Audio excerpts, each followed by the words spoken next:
Seja bem-vindo, seja bem-vinda ao DRN Audiolivros. Se você curte aí histórias de alta fantasia e outros tipos de livros, siga a gente aí, que sempre estamos produzindo bastante coisa. Deixe suas dicas para leituras futuras, mesmo que eu não traga imediatamente, em alguma hora eu vou trazer. Se tem alguma dica de melhoria também, deixe nos comentários que a gente sempre tenta te seguir. E que 2023 seja um ano melhor para todos nós. Não esqueça de curtir e deixar o like para dar uma força pra gente no canal também aí. E vamos mergulhar nas nossas aventuras. 28. Kratos caiu e caiu, ao lado de centenas de outros homens e mulheres caindo ao lado dele. Ele mergulhou através do nevoeiro de sangue sombrio e melancólico do Hades, descendo em direção às margens do rio Estige. Ele conhecia esse lugar. Ele tinha estado aqui antes. Mas sua permanência anterior tinha sido como homem vivo, um mortal invasor entre as sombras dos mortos. Agora, ele era uma sombra dele mesmo. E nenhuma sombra, não importava a grandeza do herói que ele tinha sido em vida, jamais escapou do reino de Hades. Ele olhou para si mesmo enquanto caía sem parar. Sua pele parecia tão branca como tinha sido em vida. Suas tatuagens tão vermelhas. Sua carne sentia-se tão sólida quanto antes. Seus braços tão fortes. Nenhuma marca permaneceu da arma gigante que tinha lhe arrancado a vida mortal. Ele se sentiu surpreendentemente, completamente, bem. Ele pensou em sua esposa e filha já no submundo à frente dele. Sua punição poderia ser a de matá-las repetidamente por toda a eternidade, incapaz de se conter, da mesma forma como frutas frescas e água pura eram eternamente inalcançáveis a Tântalo. O vento batia em seu rosto. A resolução se solidificou em seu peito. Ele era um guerreiro de Esparta. Até que se encontrasse o barco de Caronte, remando através do rio Estige, ele não estaria morto. Não verdadeiramente. Que estado ele residia de fato era uma pergunta melhor respondida por um filósofo, uma vez que Kratos nunca tinha se interessado por abstrações. Ele não se importava de morrer. Ele só queria ter certeza de que a sombra lacrimosa de Ares atingiria primeiro o Estige. Ele havia caído tão profundamente que agora começava a ver a paisagem do submundo. Embora ainda estivesse muito alto para ver o rio, ele começou a discernir estruturas sólidas que pareciam da cor de ossos, que sustentavam, cruzavam ou pairavam na penumbra cor de sangue abaixo. Caindo mais ainda, ele descobriu que essas estruturas tinham cor de osso por uma razão muito boa. Eram ossos. Ossos grandes demais para pertencer mesmo aos deuses. Kratos passou por uma gaiola de costelas, em que cada costela era maior que a cabeça mestra da hidra. Abaixo das costelas, ele avistou uma coluna em cada vértebra, em que cada vértebra era do tamanho do Pártenon. Ele dobrou os braços firmemente em volta de seu corpo e dobrou as pernas o suficiente para inclinar-se de cabeça para baixo. Enquanto caía, ele realizou pequenos ajustes na extensão das pernas, ou no ângulo de uma ou de ambas as mãos. Manteve-o em direção às grandes protuberâncias ósseas. Ele não se preocupou com a força com que ia aterrissar. Ele já estava morto. Quão mal isso poderia lhe fazer? Ele despencou para a coluna a uma velocidade espantosa. Enquanto ele caía mais e mais perto, discernia pequenas figuras de outras sombras que haviam tido a mesma inspiração.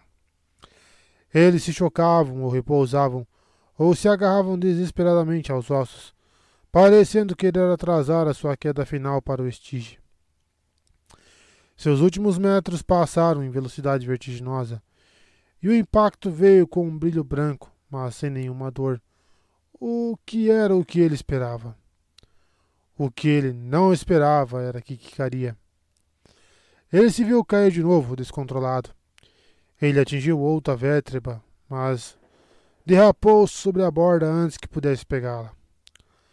Lutando desesperadamente agora, Kratos se agarrou a tudo que passou perto dele, porque estava prestes a passar por cima da borda do cóccix e não via mais nada entre ele e o rio preto moroso que marcava a fronteira do Hades. No último instante, sua mão pegou algo. Ele ouviu um grito de pânico e, enquanto pendia uma mão acima da queda final, descobriu que tinha agarrado um ósseo e seco tornozelo. Solte, idiota! O homem que lhe tinha agarrado gritou. Eu não posso segurar nós dois. Aguente firme, Kratos disse entre dentes. Segure firme e eu vou tirar-nos daqui. Inflexivelmente, ele se ergueu para onde poderia segurar o joelho do homem com a outra mão.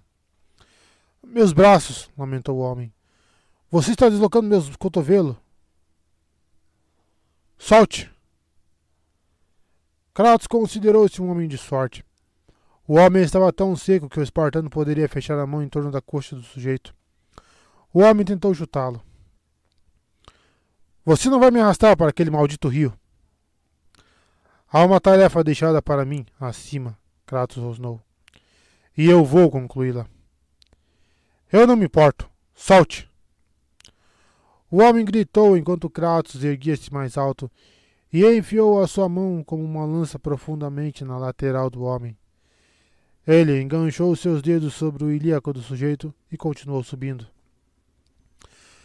Seu apoio seguinte foi o ombro do homem, em seguida o outro ombro, e, finalmente, Kratos pôde segurar a mesma protuberância que o outro agarrava. Agora era uma questão de trepar por cima da vértebra. Ele se voltou para o sujeito que tinha usado como escada. Ele era o capitão do navio mercante do túmulo dos navios. O capitão reconheceu Kratos no mesmo instante. Um olhar de puro horror torceu seu rosto. Ah, não. Você de novo não. Kratos pisou perto da borda e chutou a mão do capitão para fora do osso. O capitão tinha uma voz penetrante, e Kratos ouviu gritar maldições à medida que sua sombra rodopiava para baixo, para desaparecer na névoa sangrenta acima do estige. Kratos virou-se e examinou a paisagem esquelética. Ele começou a subir. Escalando vértebra após vértebra, ele labutou em seu caminho por um desconhecido intervalo de tempo. A luz aqui nunca mudava e Kratos nunca se cansava. Ele continuou subindo. Quando chegou às costelas, quilômetros acima de onde havia começado, descobriu uma nova característica desse reino peculiar. Mortos-vivos, esqueletos legionários. Mas esses não eram sombras nuas. Eram blindados, equipados com todo tipo de armas e sedentos por sangue como haviam sido no mundo acima. Eles se espalharam para interceptar a sua passagem. Conforme eles entravam em posição, Kratos viu que não estavam sozinhos. 2 minotauros carregavam machados de batalha, e um centauro enorme brandia uma espada tão longa quanto Kratos. O centauro parecia familiar. Eu sei quem é você, espartano. O centauro rosnou. Você me mandou para cá apenas alguns dias atrás, em uma rua de Atenas. E é assim com todos, não é? Eu matei todos vocês. O centauro enorme sorriu, abrindo os braços como se estivesse dando boas-vindas. E todos nós estamos aqui para retribuir o favor. Kratos olhou mais para cima e descobriu que poderia mapear seu caminho, observando onde as criaturas esperavam por ele. Todos os ossos que levavam para cima estavam cheios de inimigos que haviam morrido por suas mãos. Ele começou a subir o osso até o primeiro grupo. O centauro gritou, girando sua espada enorme em torno da sua cabeça. Kratos passou em batalha. Horas, dias, meses, décadas. Não havia como saber. Ainda assim ele nunca se cansava. E a luz nunca mudou. E ele nunca ficou sem inimigos. Ele subia e depois lutava. Ele saltou em seguida, viu-se diante de uma coluna imensa, altamente ornamentada com segmentos rotativos de lâminas imperfeitamente afiadas.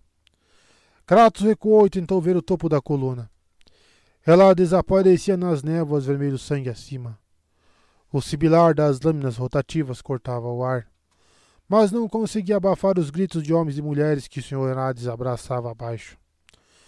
Kratos tinha percorrido uma distância considerável para chegar a esse ponto, e havia mais a percorrer se quisesse matar um deus. Respirando fundo, Kratos viu as lâminas giratórias e decidiu pelos anéis seguros, mesmo que ele soubesse que não podiam ser consideradas ilhas de refúgio. Os anéis não giravam em velocidade uniformes. Alguns acima giravam mais rápido, enquanto aqueles em ambos os lados giravam mais devagar.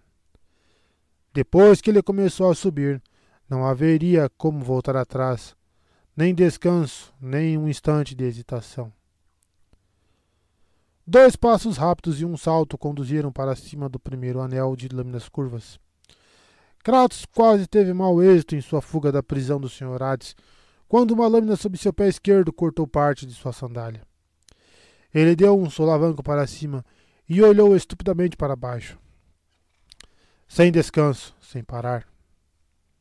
As lâminas acima vieram rápidas ao nível dos olhos. Escalando, encontrando apoio contra os anéis em constante movimento. Uma pequena cavidade onde seus pés cabiam e um impulso rígido permitiram-lhe escapar da decapitação. Ele diminuiu o passo e em seguida disparou para cima com os dedos encontrando os locais certos para agarrar e evitar o próximo anel de lâminas e o próximo e o próximo. Então ele viu que o anel superior rotacionava em oposição aos outros, obrigando-o a recuar. Kratos deixou-se cair, mas agitou-se quando viu uma pausa no anel mortal. Ele encontrou um ritmo para a subida, uma certa lógica para o aparentemente aleatório turbilhão de morte à sua volta. Mas um grito o advertiu de que uma arpia estava vindo às suas costas. Não ousando tirar sua atenção da torre segmentada de lâminas, ele manteve-se escalando. O sangue respingando de suas costas correu em rios grossos para escorrer até um local onde ele havia começado a escalada. A arpia imprudentemente atacou-o e ignorou um conjunto de lâminas vindas no sentido oposto. Ela pagou o preço por isso. Um olhar rápido mostrou o seu corpo decapitado caindo. Ele não viu cabeça. Ele estava muito ocupado em prevenir que tal destino acontecesse a ele. Por 2 vezes, as lâminas cintilantes quase deceparam peças vitais da sua anatomia. Uma ferida era menor, mas um constante jorro de sangue veio de um corte profundo nas costelas, na parte superior da coluna mortal. O santuário à vista o estimulou, e o vento que assoviava das lâminas refrigerou seu corpo, assim como o suor que evaporava de seus esforços. Perto do cume, com apenas um anel de lâminas para passar, Kratos subiu, deixando uma borda afiada esfolar sua perna, e deu uma cambalhota para o topo da coluna. Ele imediatamente encontrou-se com um alto legionário blindado em chamas. Kratos deu um salto mortal, aterrissando-se de pé, e sacou as lâminas do caos em suas mãos. A subida tinha deixado seu pulso acelerado, e cada sentido agora estava aguçado. O legionário não tinha chance contra seus ataques rápidos e seus súbitos saltos no ar. Ele foi arremessado para baixo, para as lâminas que o precediam. O legionário explodiu uma bola de fogo quando a ponta de uma faca dirigiu-se duramente para a parte de trás do crânio do morto-vivo. Kratos ficou de pé, olhando para o monte de cinzas que marcava o local de descanso final do legionário. Ele chutou as cinzas sobre a borda, levando-as a flutuar à deriva no rio Estige. Quando olhou em volta, ele viu que não tinha para onde ir a partir do ápice da coluna. Kratos olhou para baixo, por sobre o borrão de facas giratórias. Se tivesse que recuar e encontrar outro caminho, ele o faria. Quando ele deu um passo para a borda para iniciar sua descida, um novo som encheu o ar, abafando os gritos dos infelizes caindo no submundo. Ele pulou de volta, a tempo de evitar ser esmagado por um bloco pesado. Um sorriso desgostoso curvou os lábios de Kratos. Ligada ao bloco estava uma corda que desaparecia acima. Ele talvez tivesse que enfrentar algumas arpias, mas as lâminas da coluna sob seus pés eram um perigo passado. Reunindo suas forças, ele dobrou as pernas e explodiu para cima, agarrando a corda tão acima quanto possível. Mão após mão, ele continuou sua fuga, enquanto passava por dezenas ou milhares de armas depostas dos cadáveres de seus inimigos. Apesar de ser uma sombra, ele podia ser ferido por esses inimigos, como ele descobriu, mas a vitória curava suas feridas. O submundo atrás dele desaparecia quanto mais ele subia para, finalmente, ver um teto. Kratos se admirou com o que pareciam ser raízes penduradas. Ao se aproximar, ele viu que realmente eram raízes de plantas vivas do mundo acima, o mundo dos vivos acima. Kratos escalou mais rápido e seguiu a corda através de um buraco que bloqueava todos os sentidos. Seus ombros roçaram a terra e, em seguida, o orifício estreitou ainda mais, mas mantinha a corda esticada acima dele.